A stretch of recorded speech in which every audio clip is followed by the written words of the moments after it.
because we are fair-minded people, we already gave Jen Psaki credit for some stuff today. So let's go ahead and give Biden some credit for something that he said seemingly off the cuff at a big conference of labor unions. Clearly what's been going on in New York, Staten Island, JFK 8 with Amazon Labor Union has been a little bit on his mind. Let's take a listen to what he threw into this speech. That's what unions are about, in my view, about providing dignity and respect for people who bust their neck. That's why I created the White House Task Force on Worker Organization Empowerment, to make sure the choice to join a union belongs to workers alone. And by the way,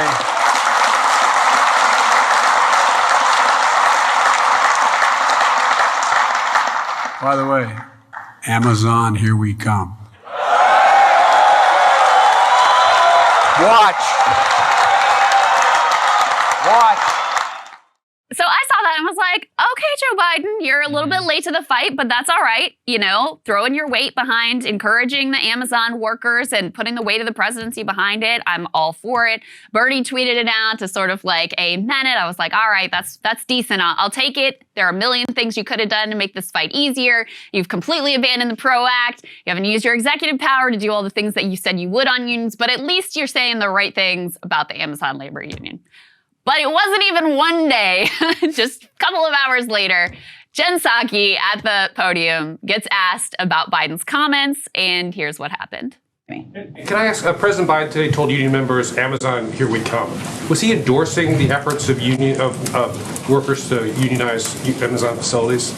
What he was not doing is sending a message that he or the U.S. government would be directly involved in any of these efforts or take any direct action. What he was conveying is his longtime support for collective bargaining, for the rights of workers to organize, and their decision to do exactly that in this case. Something that he has long supported broadly over the course of his career.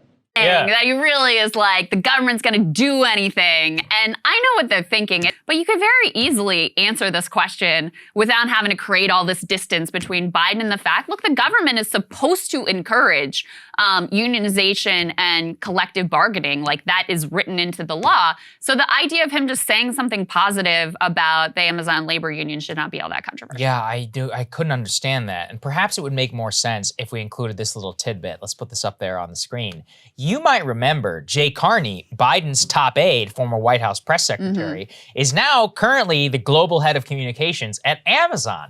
And here we have news that Mr. Carney has sent a series of frustrated messages to White House Chief of Staff Ron Klain about perceived slights against Amazon, according to people familiar with the messages.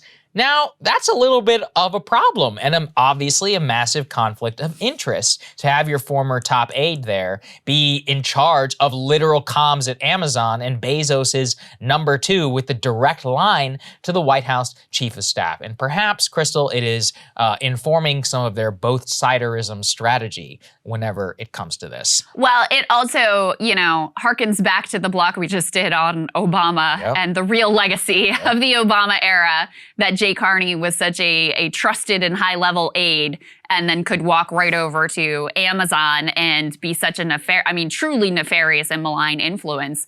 Part of what this article reports is that, do you guys remember when Amazon corporate put out these weird, snarky tweets, like clapping back at members of Congress? They went after Elizabeth Warren and they went after Mark Pocan when there was a conversation about workers urinating in bottles, specifically Amazon delivery drivers.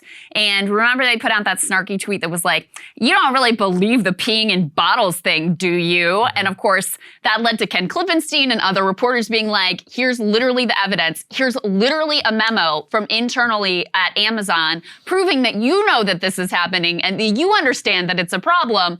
So don't try to tell us that, this is just fake news. Amazon ultimately had to retract those statements and apologize, calling it an own goal. Well, I don't know if this had been reported before, but this piece reports that it was Bezos and Carney in particular who crafted these tweets, that these were like, they came together in a conference room, all the high-level executives, and came up with this stupid, idiotic strategy. And that was, former Obama-era top dude, Jay Carney. So says a lot. It says a lot. Bezos has become incredibly arrogant. He's actually lost a lot of what made him a good leader and CEO in the first place into building Amazon. And he has really lost touch with the public. What I have understood is that they are riding high on consumer data, which shows that Amazon, and this is true, is one of the most trusted and beloved corporations in the world in terms of how Americans feel about them. But they forget that on the workplace matters, their own workforce has a real problem. And that also can snowball real quickly. We were both looking at a graph yesterday. I wish we had it cut for the show about musculoskeletal injuries at Amazon at Amazon warehouses.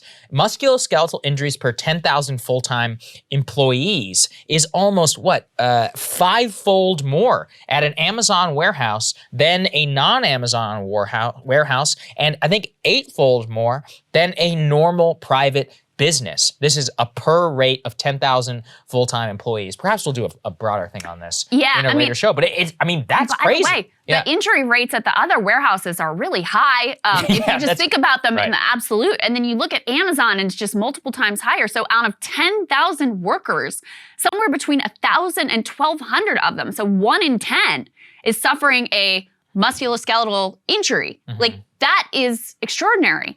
And yeah, when you look at the conditions, it's no surprise because they track your every movement. They look to chew up and spit out their workforce. And, this is something that Christian Smalls has been talking about. I actually heard him say yesterday, you hear these numbers about all these workers that Amazon's hiring. That's not all because they're creating jobs. It's also because they're firing all these people, or these people are having to drop out because the work is so incredibly arduous and because you're treated in such an inhumane way.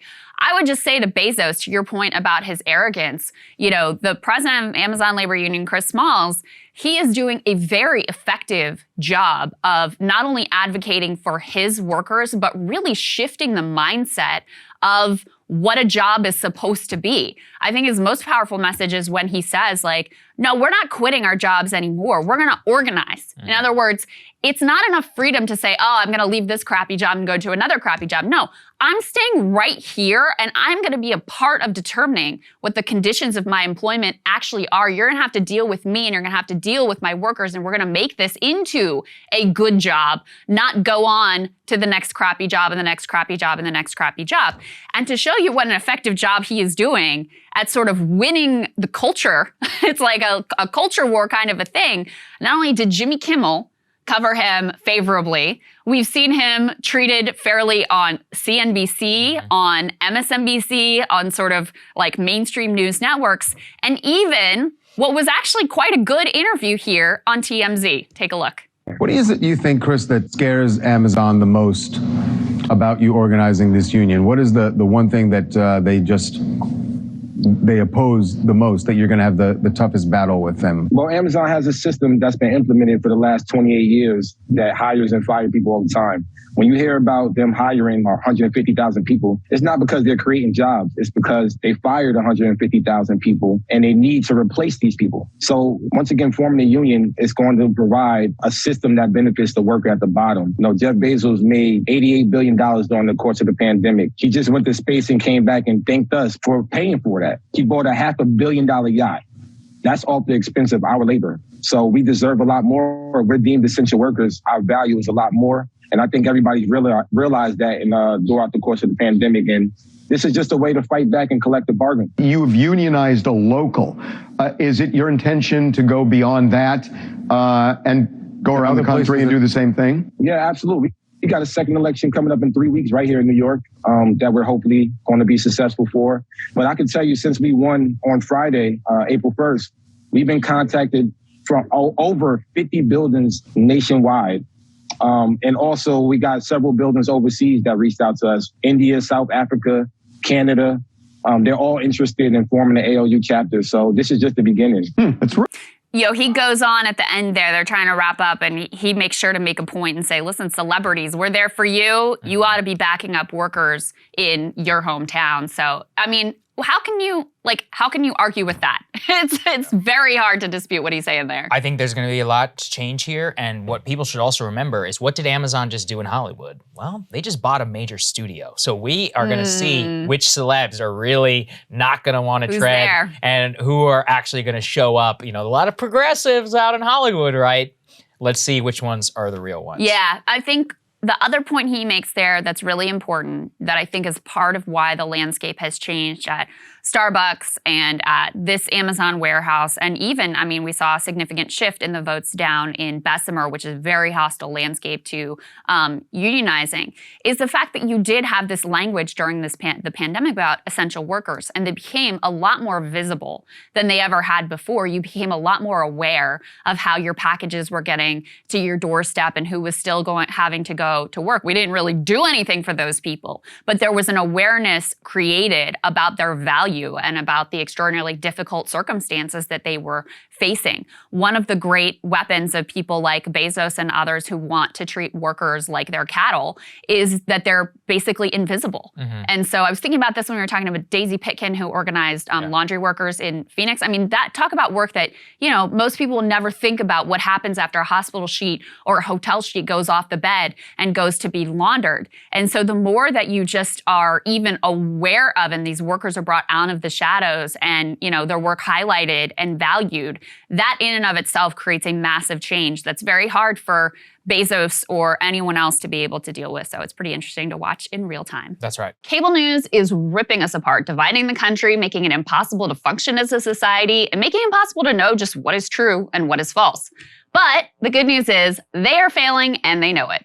That is why we're building something new, a new mainstream, a healthier one, something more trustworthy, something that we are going to need in one of the most pivotal times in American history. We are building up here for the midterms, for the upcoming presidential election, but we need your help. So if you can help us out by becoming a premium member today at breakingpoints.com, we're trying to change America for the better and the entire world. So what are you waiting for, guys? Go to breakingpoints.com and sign up and help us build a new mainstream.